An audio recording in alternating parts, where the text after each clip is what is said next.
Hello, Hello. good evening. Can you hear me? Good morning. Yes, can you hear Good me? morning, sorry. Good morning, good No, evening. you say good evening, I'll say good Where- morning, or the opposite. Good day. Good day. That's Good for day. Australians. Good day, mate. So how are you? I'm It doing seems like good. ages. Yeah, I know, like we it's were just 24 on a hours. live yesterday. Yeah, I've missed you, Bruce. I'm having Bruce withdrawals. I'm good. How are you? Yeah. How's the weather across in sunny California? Well, it's foggy today actually, but it's kind of warm outside, so it's interesting. It'll probably burn off this afternoon. How about there? It's not too bad. It's a bit blowy and a bit windy. Nothing compared to the heat that you have. So Do you guys um get warm weather, I like summer weather? we do, but it's nothing like your warm weather. I was laughing Okay. the other day. I was watching a video that you did, and you were sitting there in a big thick jumper, and I'm sitting there thinking, she's in California. What's she doing wearing a big thick jumper?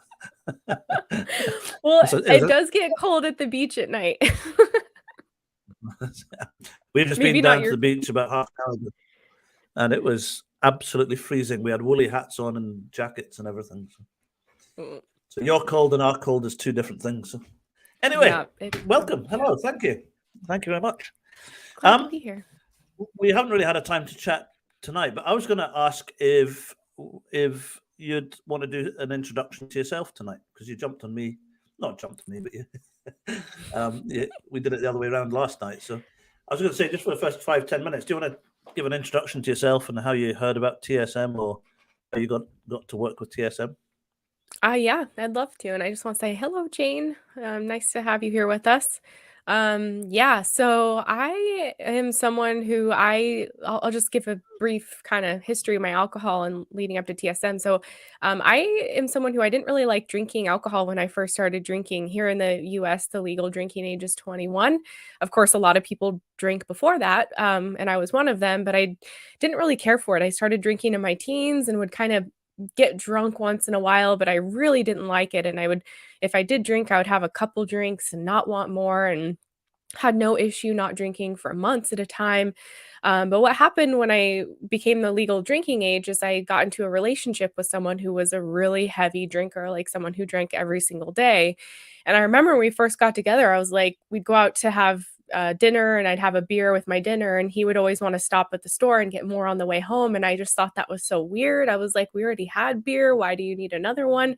But what happened over time, we're a product of our environment. I started to drink like he did, and I would like have drinks with him, and started basically to develop my own alcohol use disorder. And after about 6 months or a year, I was drinking every single day.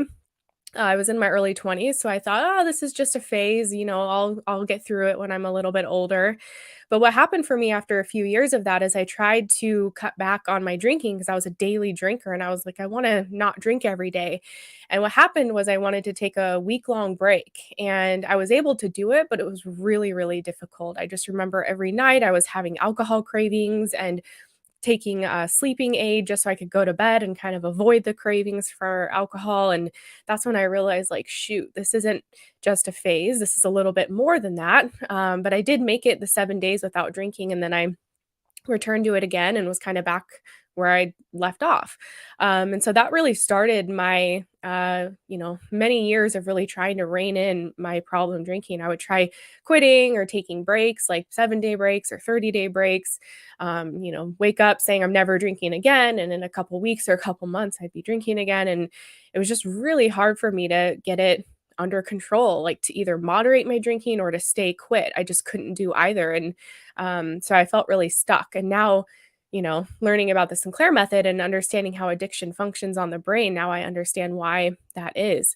Um, but for about like 6 or 7 years, every month, I was trying to quit drinking because I was drinking 7 days a week. And almost like once a week, I would just drink to a point where I'd be so sick that I couldn't function. And I'd be like, why am I doing this? Or I would do stupid things like drinking and driving and just, putting myself in all kinds of risks. So I kept trying to quit, but couldn't, but wasn't giving up. And Usually on hungover mornings, I'd be scouring the internet looking for another answer. Like, there's got to be something out there, and stumbled upon Claudia's video, like a lot of people, the TEDx talk about how she overcame alcoholism. And that's when I learned about naltrexone and the Sinclair method. And it took me a couple months to find the medication because back in 2017, it was more difficult to find here in the US, still is difficult in some parts of the world. But finally got on the medication. And within the first week, I knew it was different. I knew this was a treatment that was going to work for me because I remember I had an alcohol free day in my first week that it wasn't easy, but it didn't feel forced. It wasn't white knuckled. It was kind of a little uncomfortable, but I was like, wow, like I genuinely don't really feel like drinking right now. And that was my introduction to the Sinclair method. And, I started the method as someone who was easily drinking 7 days a week, at least a bottle of wine. My weekends would just be binge drinking both Friday night, Saturday night, kind of recovering Sunday. Over the course of, 9 months on the Sinclair method, my drinking just kept like going down little by little by little. And by 9 months, I was drinking about one drink once a month. And that was where I stayed for the like last few months I did the method. And then ultimately I ended up going alcohol free just because I lost interest in it. But one of the biggest takeaways, that I learned from this method was, I tried to quit drinking so many times before, but because my brain was changed and still addicted to alcohol, every time I would try to quit or cut back, I would go into deprivation mode, which is what David Sinclair discovered, that there's something called the alcohol deprivation effect. So that's why I thought, oh, doing a 30-day break will reset my habits and de-addict me. But actually, no, it was making things worse and making me crave alcohol more. And that's why I would return to drinking and I would binge drinking or I would binge drink. And every time I would return to drinking, it seemed like it was getting a little bit worse, a little bit worse. I'd bring in more hard alcohol, or one bottle of wine wasn't cutting anymore. I needed two now, and it was just getting a little worse, which is how this alcohol use disorder works. So, with naltrexone and the Sinclair method, it healed my brain, which was the root cause of the problem drinking. And like you said, Bruce, it's not an instant fix, but it was a permanent one because I haven't touched alcohol in over almost 4 years now. And it's funny, I was just doing a skit the other day and I had a wine glass as a prop with like wine in it. And I just was like, ew, this smells gross. Like I had wanted nothing to do with it, but I was like literally, fanning it in front of my face. And it was just, I don't care about drinking anymore. So that's a little bit of my story. You're on mute, Bruce. Thank you. I did see that video and I did wonder whether it was real wine or whether it was. It was real wine, and someone was like, "Oh, I love seeing you in your past." I was like, "No, this was just last week." But yeah, I didn't actually drink it. It was just a prop. How did you find? We kind of spoke at just for anyone that's joining. If you've got any questions at all, please feel free to stick them in the comments. Ask any questions if you need any answers to anything. We spoke about this a little bit last night as well. We had a live on Katie's platform last night, and we were talking about the difference between abstinence without naltrexone and abstinence having gone through the Sinclair method process. How different is that, or what's the main differences that you've noticed? When I would think about going abstinent before naltrexone, it was like the future always seemed gray and bleak. Like I was like, a life without alcohol sounds horrible. Like I just remember, no, even though I would try to quit drinking so many times, I just would think, man, my whole life without drinking, like that just doesn't seem like something I want to do. It would be like going your whole life without ever having ice cream again. It's just like, what? No, I don't want to do that. So it was always something that seemed really unappealing, and like it would be really difficult, and like it would be how they say in AA, like one day at a time, like just gotta kind of white knuckle it and get through this. But every time I tried to quit, it was like all I wanted was to drink. It's like, don't think about a pink elephant, and then all you think about is a pink elephant. It was like that's all I wanted. But with naltrexone, first of all, I never had the intention to quit drinking. I was like, I could never imagine myself going alcohol free. But through the course of a year on this method, as it fixed my brain, now it's a non-issue. Like I always use the example, I've never been a cigarette smoker. And so, like, thinking about never touching a cigarette, it doesn't do anything to me because I've never had the addiction. I don't care about smoking. I'm kind of grossed out by smoking. And so it's not an issue. And that's where I've gotten to be with alcohol. It's like my brain has been restored. I said when I first started drinking when I was younger, it was like I didn't really care about alcohol. I could go months without it, take it or leave it kind of thing. And that's what it's like now through naltrexone and the Sinclair method being alcohol free. It's just my brain is restored. I don't think about drinking. The future doesn't seem bleak. And, I always have the option to drink following the method if I want to, but there's no comparison. Like you hear people who are 6 months alcohol free and they're just counting the days and they wish they could drink or they get the cravings and they got to fight them and resist them. It's just when you don't desire something, it's really easy not to do it. And naltrexone and the Sinclair method over time took away my desire for alcohol, erased it. So now that you're not drinking, you're not sitting there every single day white knuckling it and craving and sort of climbing up a wall going, I need a drink. No, it doesn't even occur to me, and it's interesting because my husband, he drinks he doesn't have a problem, but he'll, like, leave wine on the counter, like a bottle of wine, and, before I would know how every ounce that was in the house, I would be staring at the wine, wishing I could have it, like, obsessing on it, and now I just realize my eyes, like, gloss over it, and, like, if someone asked me, "Is there wine in your kitchen?" Like, I wouldn't know because I haven't been paying attention, like, I just don't notice it anymore, which is, like, incredible, and so many things like that, it's a non-issue, it's incredible. It's interesting. I was speaking to a lady the other day, and she was saying that she had been down the abstinent road a few years ago, and she was saying that when she was drinking, when, yourself, when it becomes dependency, the fun goes out of it. Yeah. When she was drinking, it was no fun. When she stopped drinking through an abstinent-based process, it was no fun because every single day she was fighting the craving and battling the craving. And so she stayed sober for a good number of years because that was the best of the two options, obviously. But she said every single day was difficult. And she said when she stopped drinking, she thought on the abstinent side, she thought that everything would suddenly get back to normal again and she'd be okay. But she said it was just a different, what did she say? It was a different kind of horrible. And it was just, she said it was just really, really hard. She did eventually relapse. She came on the Sinclair method. And she said that it's just amazing what's happened. Absolutely amazing what's happened. And she just said I couldn't win whichever way I went. It was not drinking was the safest way for her and for family and relationships and everything else. But every single day was an absolute battle. So it's interesting to hear you say that.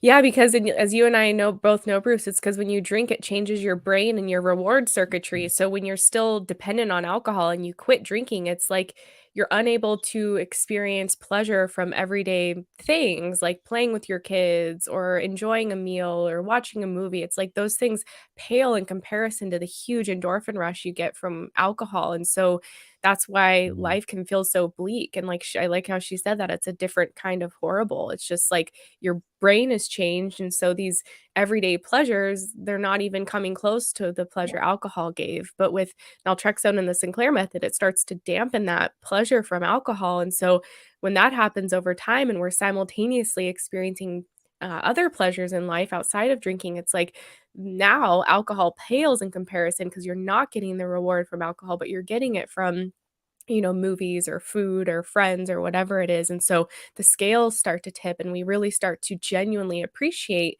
these other things in life. And we kind of see alcohol for what it is. It's just like, oh, you're not that great when I'm not getting the huge endorphin rush anymore. And I find it absolutely fascinating that my background was alcohol and drug rehab center management. And that's the program that we used there was very similar to all the peer support groups, your AACA, smart meetings, all that kind of stuff. We always say, Katie and I will always say that if it works for someone, absolutely fantastic. Yeah. The relapse rates that I was working amongst, the relapse rates in most situations are around about the 90%. And that was really high and it was really, really hard to deal with. And when someone is living on edge through that process for year after year after year, it gets really, really hard. And a lot of people have said to me recently that whether they're drinking or not drinking, it's hard work, emotionally, psychologically. You're constantly having to, where am I going to get my next drink from? How am I going to get the money to get it? I've got to hide it from people. I've got to hide it around the house. Maybe it's just becomes the whole process becomes draining and hard work and tiring.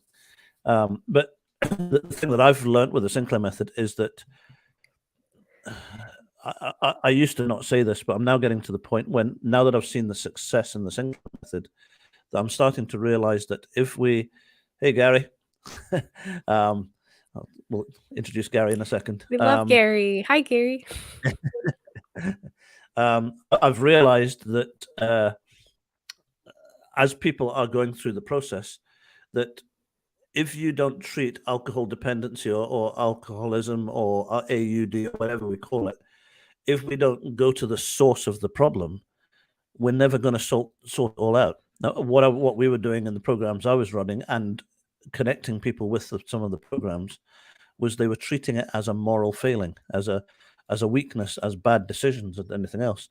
And then when I started to understand with the Sinclair method that it is actually a neurological condition of the brain. There is some people, there's too much endorphin that's being released as a result of consuming alcohol. Now, nobody knew that. Well, we did, but it wasn't publicized 20, 30 years ago. So that's how people then end up in trouble. So it's just when you go to the source and deal with it as a neurological condition, and then you realize that when you do that, that's why the Sinclair method success goes through the roof. And our relapse rates are low. I mean, I haven't seen exact figures for them, but they are very, very, very low, especially compared to abstinent-based programs. Now, if abstinent-based programs work, Katie said it last night, if they work, absolutely fantastic. I have to give you one of Gary's quotes that he said to me once. I spoke to him once and I said, some abstinent-based programs have a 6% success rate, and straight away, without even thinking, he jumped in and he said, that's not success. It's true. So yeah. So thanks for that, Gary. I've used that a few times with clients. So I have to give you the For credit. those who don't know, Gary is in Claudia's Sinclair Method documentary called One Little Pill, and he was one of the early, original people using this method. I remember when I first got started on it, he had a blog. I don't know if it's still up, but that was just my source of like Sinclair Method information, because there wasn't a lot of stuff out there back then, and I was just reading all of his blogs and him talking about it. So thanks for that, Gary. I think what we have to kind of do we do this on the first Wednesday of every month. One event like this, I'm going to have to find out how many people we can get on this platform, and I'm going to try and see if I can get yourself and Karen and Gary and Jane, if she wants to come on, or anyone else, and just get a whole group of us just to talk about from a side. We'll see if we can put something like that together. So that would be awesome. So yeah,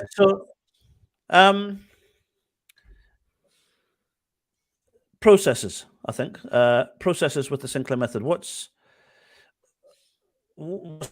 the best starting place, or starting off on the Sinclair method is probably the best place. How would someone start on the Sinclair method?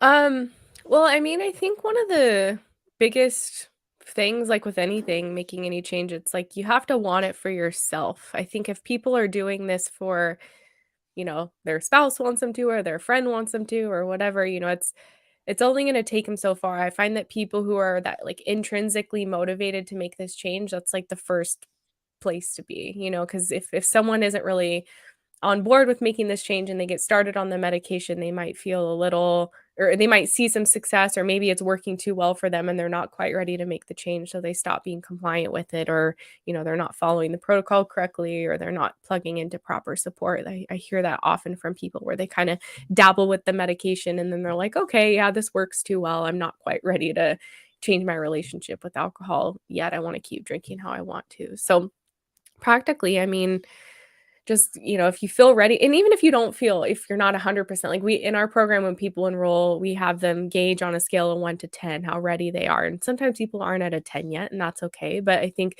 you're ready enough to stay committed and start trying out the medication. And even if you try it and you stop taking it, you can always go back to it, again and again, and restart the method. Um, but starting out, it's just like just getting started on the medication and seeing how you respond to it. I often, when I work with clients, it's like I don't want to give them too much to do early on. I think just starting out with the medication, that's a pretty significant change, even though you're just taking a pill before you drink. It's changing a lot, and it's going to continue to change a lot. So just starting in that simple kind of place of just, okay, I'm going to start taking this medication before I drink, and kind of see how you respond to it. Some people respond really, really quickly and they notice a change in the first few days or first few weeks on the method, and others it takes longer. And it doesn't mean that it's, not going to work for you if you're not seeing that change early on, but um just everyone's so different in how quickly they respond. Have you noticed what the difference is, I guess, between people who tend to respond super quickly versus those who take a little bit longer to see a change in their drinking when they start the medication? Yeah. A lot of the most common question that people ask me is, how long is this going to take? Yeah. It's like it's not a prescribed, but a process to go on. Every single person that comes on board with the Sinclair Method is different. And there are so many different factors that I've found that cause that. It can be how long they've been drinking, what they're drinking, what their past experiences were. Have they been through trauma? Have they been through past experiences? What's happened in the past? One of the most important ones that I do notice is their current circumstance as well. So, what's their current situation? Are they in a situation where life is great? They've got a new promotion, they've got a new car, a new house, just got married, or are they in a position where they're in the middle of going through a divorce or something else? That can have an impact. The nice thing with the Sinclair Method that I find is that on abstinence-based programs, the hardest part and everything we dealt with in rehab was dealing with the craving and stopping people from relapsing. Now, naltrexone, it's not a substitute medication. It's not like methadone, or it's not like disulfiram or Antabuse where it makes you sick. It is doing a neurological process. But whilst people are going through that, I've completely lost my train of thought. I just read something there, and I've just got Yeah. what was I saying?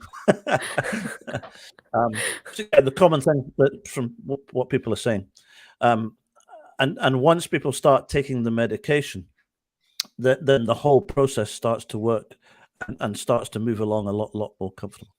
I was Yeah. going down a very specific road with that, and I was going to come up with this great amusing bit of wisdom, but I've completely lost track of what I was talking about. So over to Katie. That happened to me on a podcast recently. Like, I think my phone rang in the middle of the interview, and my brain just went blank. I was like, I have no idea what I was just talking about. So it Get happens. halfway through a sentence, that was going to be good, whatever it was. Yeah, maybe it'll come up later. But yeah, I mean, sometimes people, it's tough because, I think we get going on this medication thinking, "Oh, we wanna see instant results, like, we want this problem fixed yesterday." And so for people who That's don't what it see was. those instant results, it can be discouraging. And I've talked to so many people over the years who, they were on it for a month or 2, and because their drinking wasn't fixed by then, they just threw in the towel and figured the medication wouldn't work for them. So many people are not aware that this method, like, we typically tell people, give it a year just so you have realistic expectations, and maybe you'll be pleasantly surprised and see results in the first few months, or maybe it'll take longer than a year. But just so people have that frame of mind that it's going to take time to unlearn the alcohol use disorder and fix your brain and develop new habits, and everything that's involved with changing our relationship with alcohol. I kind of really view it as like almost like when we want to lose 20-30 pounds. It's like, sure, you could do a crash diet and lose the weight really quickly, but is that sustainable? Do you have the habits established? It's going to help you keep it off. Are you eating healthy? Are you exercising all the time? And as cliche as it sounds, it really is a lifestyle change as you redefine your relationship with alcohol and kind of take it off its pedestal and, put it in its rightful place, whatever that means to you and your personal goals with drinking and or not drinking. Mhm. I've just remembered what I was going to say now. Great. So what I was going to say was that people are asking, is it going to be, how long is the process going to take? And it really, really is dependent on a situation someone's past and what's going to happen in the next week, month, 6 months, 12 months. Because the nice thing with the Sinclair method is that what naltrexone is doing is reducing the amount of endorphin that's being released, which with some people who are dependent, that endorphin release is much, much higher than a lot of people, which is why it becomes addictive. But when people are drinking at that level, the hardest part is learning to adjust to life again without the drink. So when you're on an abstinence-based program, you're constantly day in, day out, fighting the craving when you stop, or that kind of hassle. Now, when you get on the Sinclair method, the nice thing with it, and this was Katie's expression, she used to call it a comfort blanket. You can take the naltrexone, it reduces the endorphin in the brain down to a level where you'll still get a reward and the brain will very quickly adjust to it. So it's not as if you're doing without.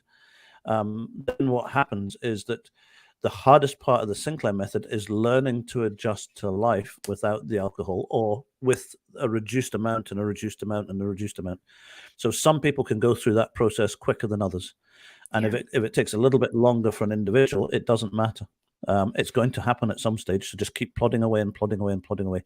And during that process, you're going to have bad days, or you're going to have bad weeks, or you're going to lose a loved one, or something's going to happen. And during that process, the Sinclair method, as long as you take your medication, you're getting a much lower reward of endorphin. And therefore, if you have a 1 or 2 extra drinks during a really hard patch, or during a hard time, or a breakup of a relationship or something, it allows you that grace, I think is the word. It allows you the grace to have a little kind of road bump. I call it a road bump, a little blip. But it's not a blip. As long as you've taken your medication, it's okay. And then you keep so it gives you the time and the space to work down to a safe level, or abstinent, like Katie's done. And it's a very I've got to be careful how I say this, but abstinent-based programs are quite brutal, is the way that I describe it. And I don't mean that as in bad or wrong or anything else. When I say brutal, what I mean is that someone's been drinking at the level they've been drinking, and then an abstinent-based program will say, okay, as of tomorrow, stop. So all of a sudden, the brain's been used to getting this huge endorphin reward for however long, and then tomorrow you're just going to go whoosh, you're going to shut that down. So the brain just goes into it drops into craving. You have to go through withdrawals in most cases.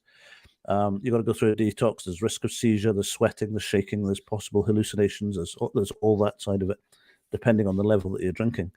But then once you get through that, you then have to all of a sudden have to deal with life, everything in life, with no alcohol. Now, that's hard for a lot of people because they've used alcohol as a coping mechanism. The nice thing with the Sinclair method is you can reduce it over a period of time and readjust and get used to life slowly but surely at your speed. So it will take, every single person's different. So Yeah, and you or for me at least, it was like I made it 6 months sober one time. That was the longest I ever made it. Usually it was like a couple weeks or maybe a month that I would go. But what would happen over time, usually I'd go sober because something really bad happened, or I did something stupid, or I had a horrible hangover, and I would just be like, I can't do this anymore. But we forget that when we're alcohol free for a period of time, or like a lot of people, we just kind of convince ourselves like, well, maybe it wasn't that bad, or I can control it this time. And so, we can get periods of sobriety, and not only are we dealing with life's challenges that are thrown at us when we've been using alcohol to cope with that for years or decades, but we're also battling that craving. And it's almost like, for me, that craving just kind of chiseled away at my willpower over time, to where I would get to a point where I was like, I know I'm going to give into the craving. It's like in a matter of a day or a couple of days or a week. It was just like I didn't have the will within me to resist anymore because the thoughts and obsessions and desire for alcohol would overpower my ability to say no, and I would eventually relapse again. So not only, yeah, like you said, it's pretty harsh or brutal or just really difficult because you're learning to navigate life without relying on alcohol as a coping tool or a numbing agent, and then meanwhile like you're craving it. It's just like this perfect storm. That's why I tried to quit drinking literally dozens of times, and I proclaimed to everyone I'm not drinking anymore, I'm quitting drinking, and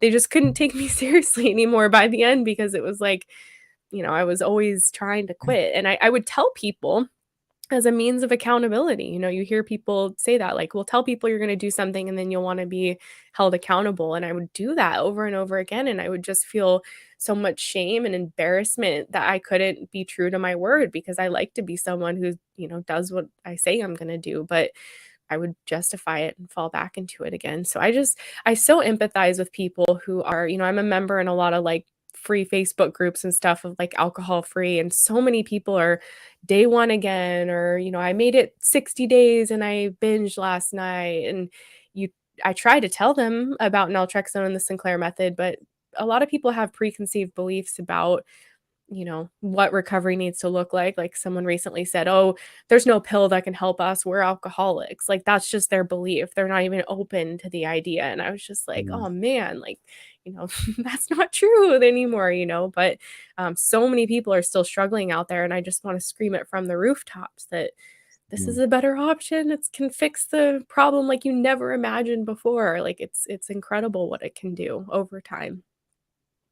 And I know you're the same. I mean, I have to be very, very, what we'd say in this country, tight-lipped when I start getting into this kind of area, because having worked in abstinent-based programs and I've lost two members of my family. My dad died from alcohol. My uncle was alcohol-related illnesses, and then a very, very good friend of ours as well. So again, it's a common story. A lot of people will have their own story like that. But when you've worked in that industry, and a lot of my role as a manager in the rehab center was to go to the funerals, and it was just a standard procedure. It was we had about a 10% success rate, and I remember taking a photo in the rehab of 10 guys. They'd been out playing football. There's someone on here today. They're actually down at their farm working. So thank you very much. Gave them a job on the farm for a day doing the lambing. But they'd come back from either football or from the lambing or something. There was 10 of them, and we took a photograph of them.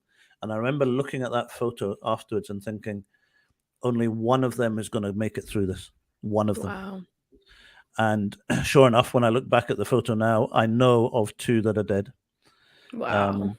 And because they could not beat the craving. It's the craving that is the problem. And what the Sinclair method does so well is it goes right to the source of the neurological process in the brain by using medication to control what is going on in the brain. And then as a result of that, once that's all under control, the rest of the process actually becomes quite easy if you're on a program where they can walk you through the process. But when you're with, like Katie and I, when you work with it on a daily basis, it's I go from being very, very excited about the Sinclair method, so excited that it's just, I genuinely, and Katie, I know, believes this as well, that the Sinclair method, I believe, will genuinely revolutionize alcohol recovery. There is nothing out there that can touch the Sinclair method, nothing. Yeah. And the longer we get involved with it, so I go from being very, very excited about it to I get stages where I actually get very, very angry, because we see there are thousands and thousands of people here in the UK, and there are thousands and thousands of people in the States who are struggling unnecessarily today with alcohol dependency. Yeah. People do not need to struggle with it today. There is a treatment available for people for alcohol dependency, and with the right support. The Sinclair method has a clinically proven 78% success rate. 78. that could change the whole process of alcohol recovery. It Yeah. could just revolutionize the whole thing.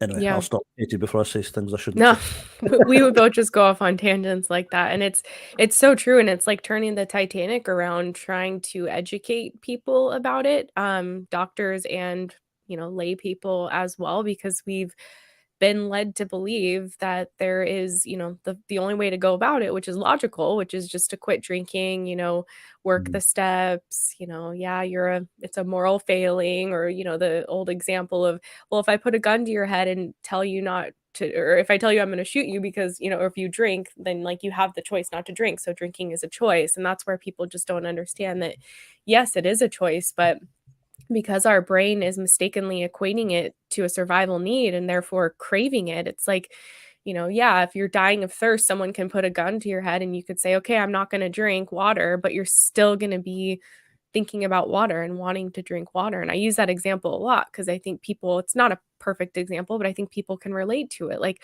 logically, we can say we're never going to have water again, but how are you going to feel in a few days? And it's kind of this similar function in our brain when we're dependent on alcohol. We're wired to crave it. And logically, we can say we're going to stop it. But if we're not dealing with the root cause, then the craving's just going to intensify over time. And like you've said many times, that's exactly what leads to relapse.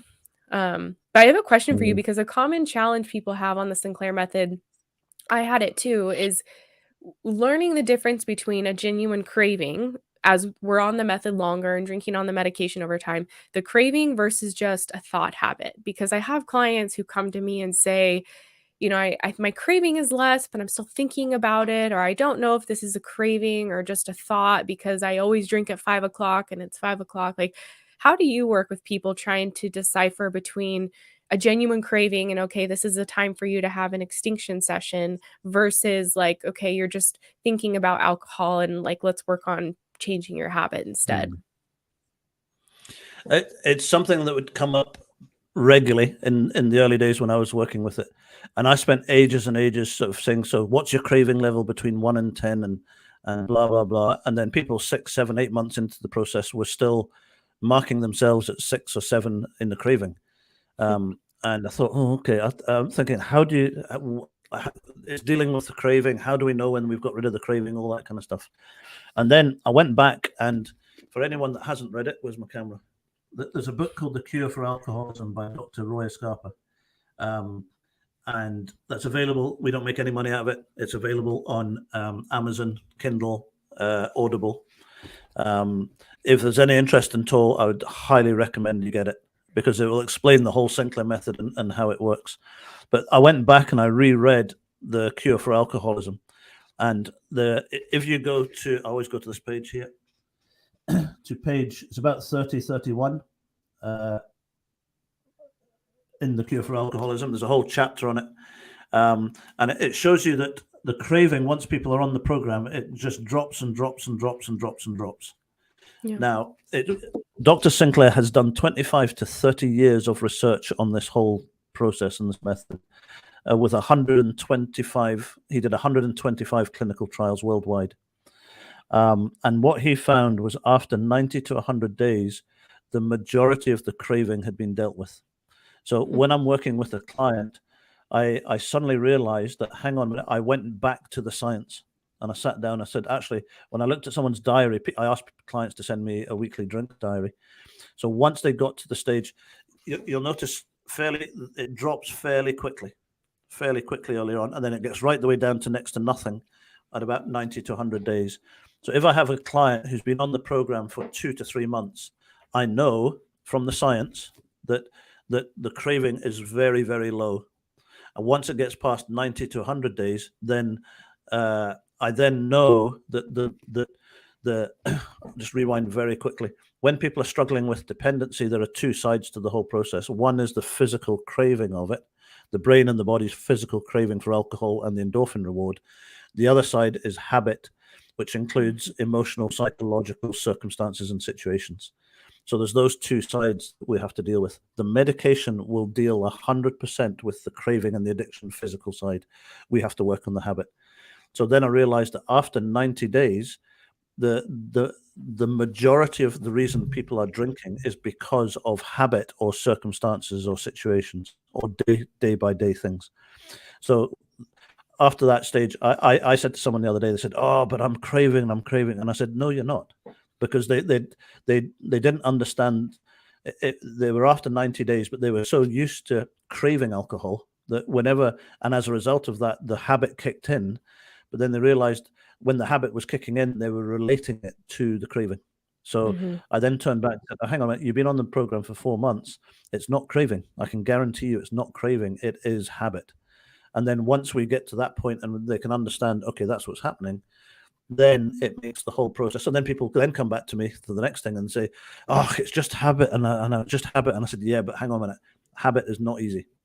That's the hard part in the Sinclair method. And then we need to walk you through that process. So I don't know if that helps.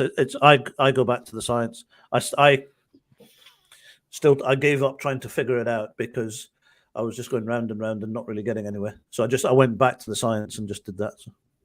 Yeah.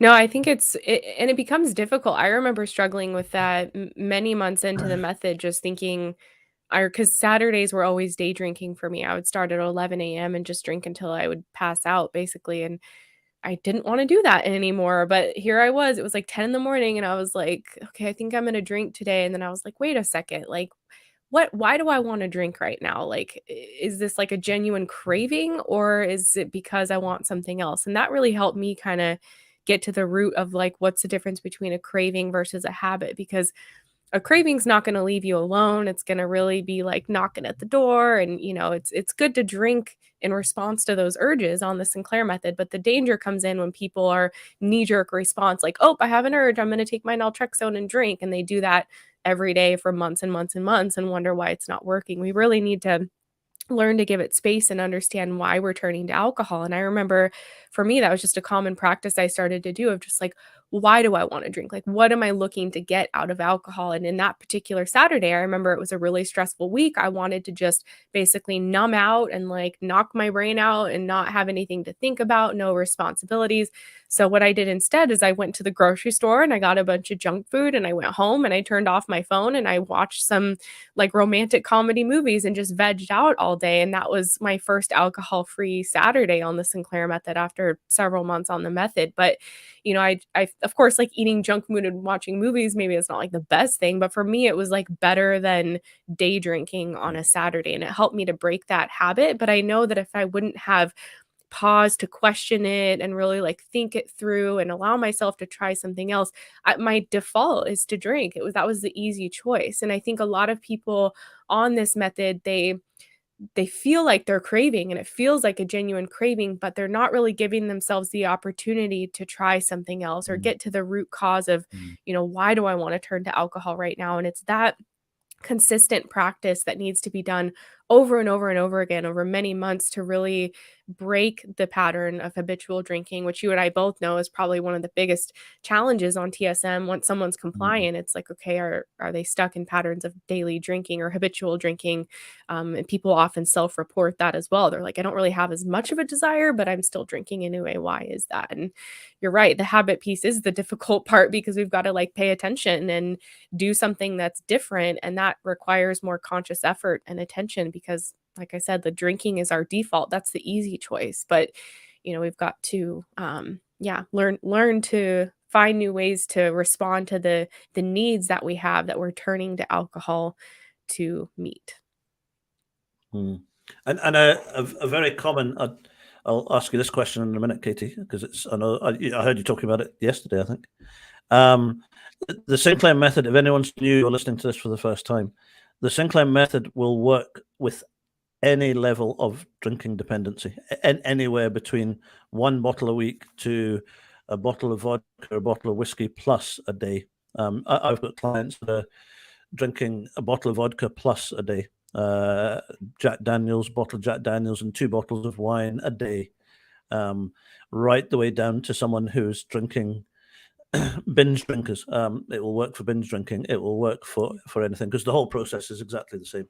However, what Gary was saying, the problem is that when he tells his success story, the standard response he gets is, or you can't have been a real alcoholic, so therefore it won't. Basically, what they're saying is it won't work with real alcoholics. Have you ever heard that one, Katie?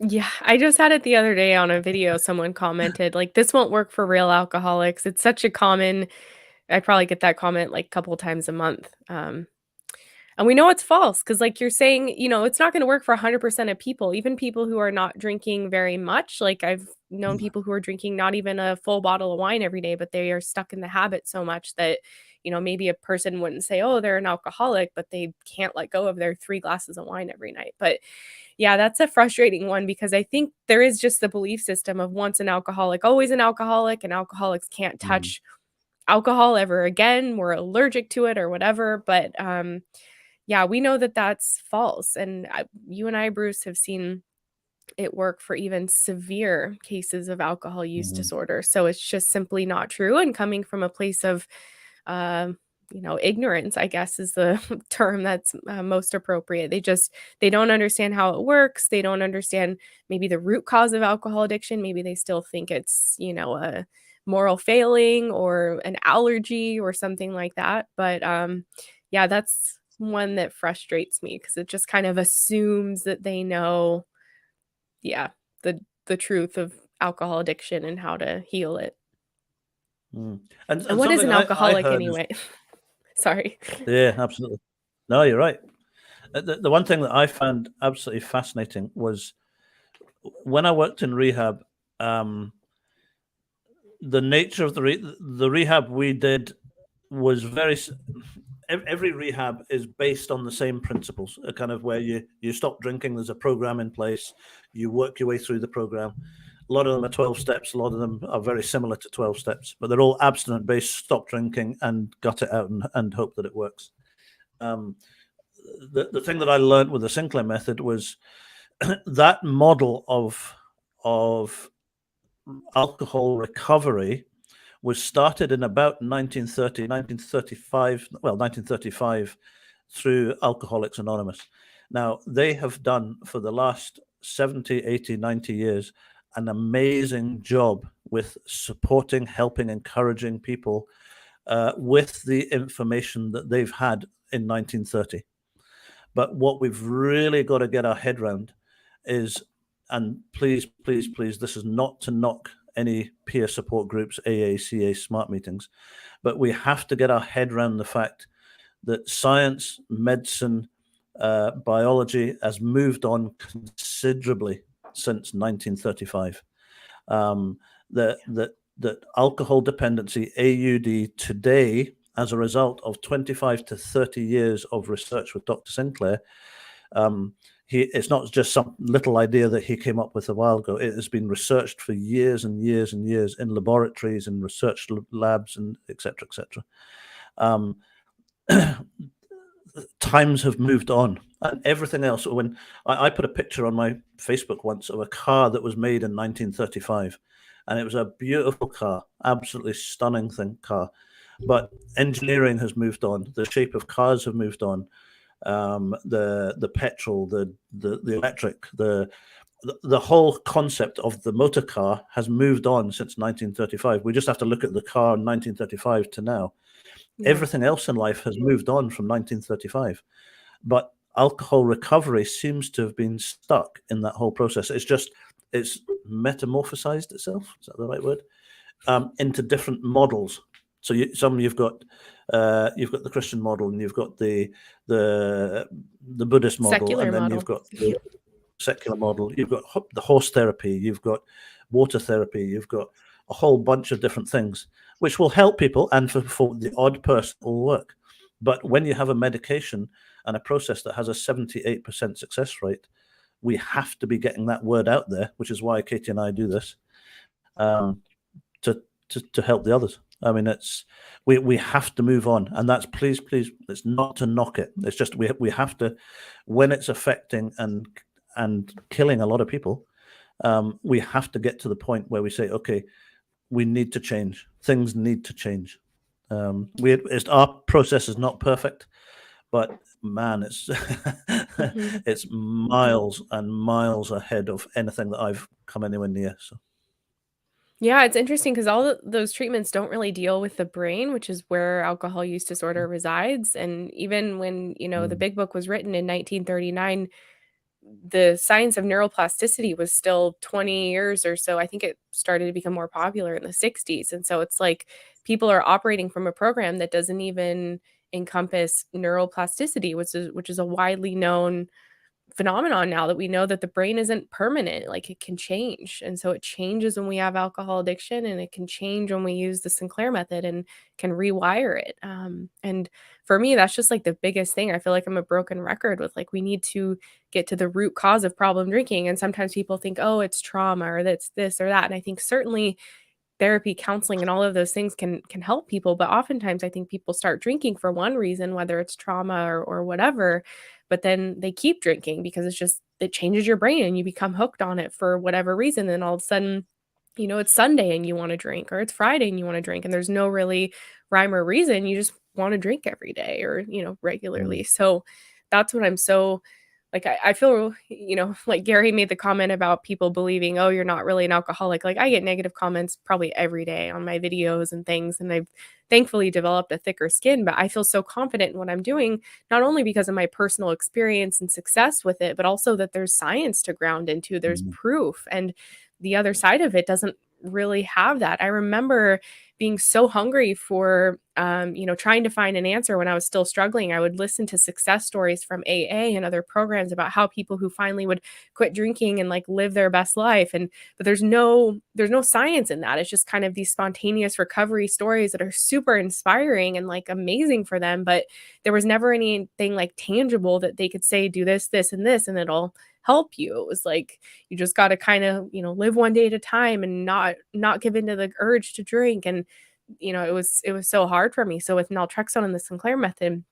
there's science to back it up. So it's just, my personal experience, and then having that to ground into, it's made me so confident, so I can kind of, weather the negative comments from people who choose not to, look into this further or believe that it's possible.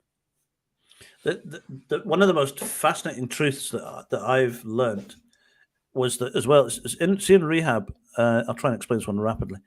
In rehab, people would come in, they would stop drinking, they would stay sober for 6 months, and then the craving would build and build and build and build and build, and then when they left, they would then have one drink, bang, they would relapse, and they were back into the cycle again.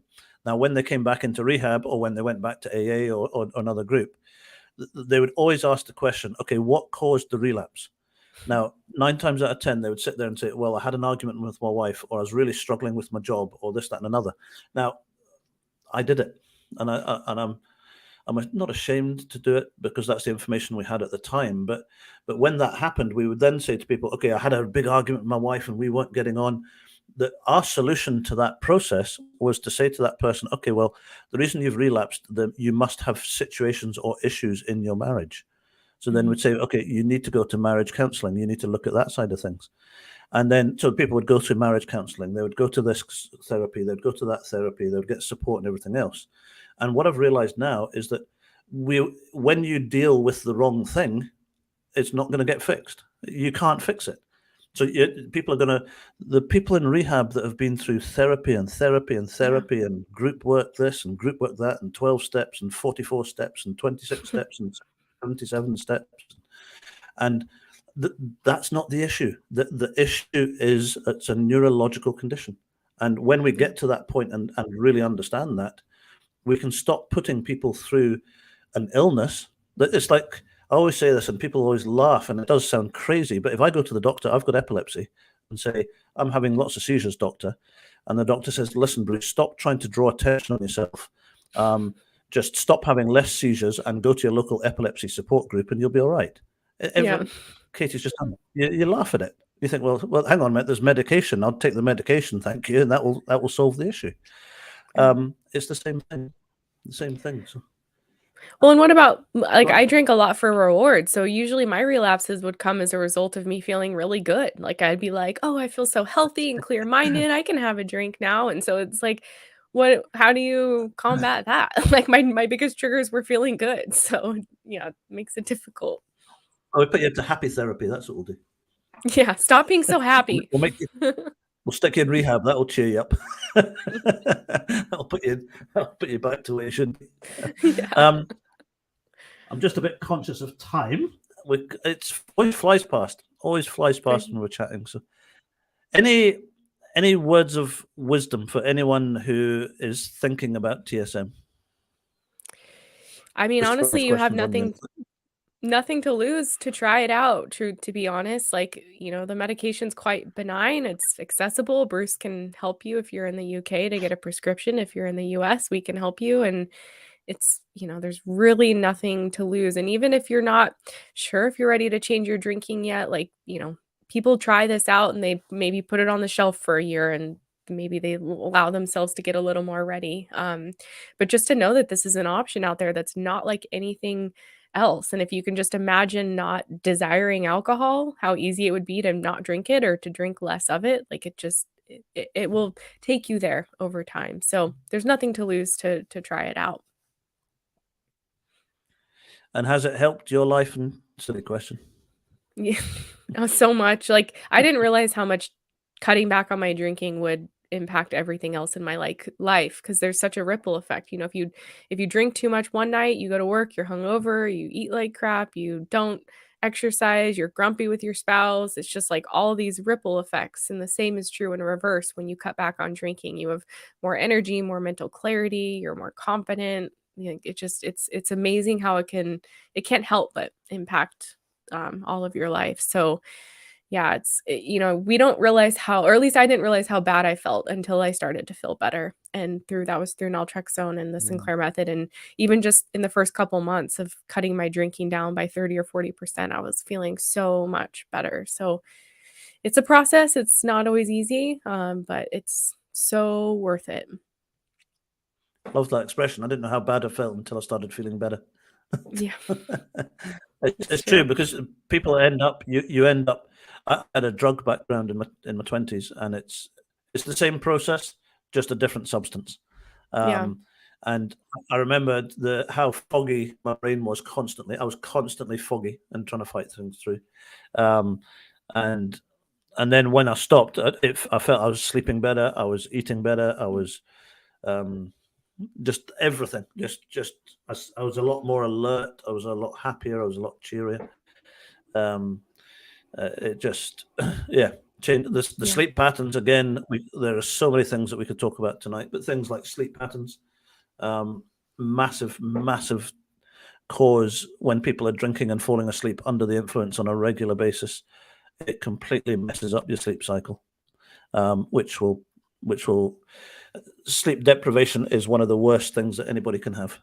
And it will put you into sleep deprivation, which is why when we were in rehab, a lot of the patients that would come in, they were coming in with anxiety medication and antidepressant medication. And not all of it, not all of it, but a lot of it was because they were not getting a sleep cycle, the proper sleep cycle. So there's a whole bunch of other areas that really can change. And James just said something. So agree that you can't lose by trying TSM. Yep. Yeah. So I'm not going to say anything publicly, Jane, but I'm going to be coming past your door with the end of your street in about 45 minutes. I'm heading just a little bit north of you for a game of soccer. What else say? There's a football club just north of you with red and white. I'm going to watch them tonight. So stand at the end of the road in about 40 minutes and I'll wave at you. So thank you again, Katie. Yet again, thank you very much. Yeah, always And so can I fun just to say, chat with you, Bruce. Keep up the good work that you're doing. Katie is the original YouTube TSM pioneer, is what I call her. She's the original TSM pioneer. Like Katie was saying, she's got an amazing program that her and Karen run from the States. An online program, loads of videos, etc., on there. If you're in the UK, give us a shout, alcoholrecoveryscotland.co.uk or thrivealcoholrecovery.com if you're in the States or looking for an online process. TSM works, and it works very, very well. I would even be bold as to say, I've been working with clients for 3.5 years now. I ask clients, well, all my clients who have been 100% compliant with the medication, kept a drink diary, and stayed in touch with me for 6 to 12 months, it has worked for almost every single person. And I will stand in front of any doctor, any physician, anybody in the medical world, in the government world, in the counselling world, and I will show you the facts that, and I can prove it. And Katie's will be the same as well in the States. Yep, definitely. Thank you very much, everybody. Thank you, Gary, and I won't mention all the names just in case. But thank you to everyone. Oh, there's Mr. P, Mr. F from your side of the pond. Thanks for everything you both do. Everything I've heard today is spot on for me. Yeah.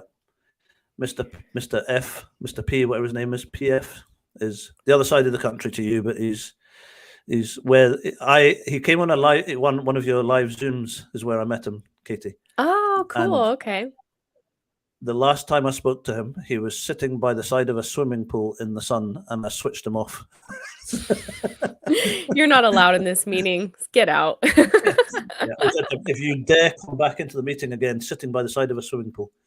And he lives in an area where there's a lot of alligators, and he's got alligators just out the back of his house. And it's like, Oh my gosh. Don't do alligators. That's funny. Okay, I need to go and collect a friend of mine, and we're off to a soccer game tonight. So, well, have fun, Bruce. Thanks for having me. And thank you very much, Katie, and keep doing what you're doing. And thank you to everyone that's been here, and we'll catch up with you next month. Thank you. Bye.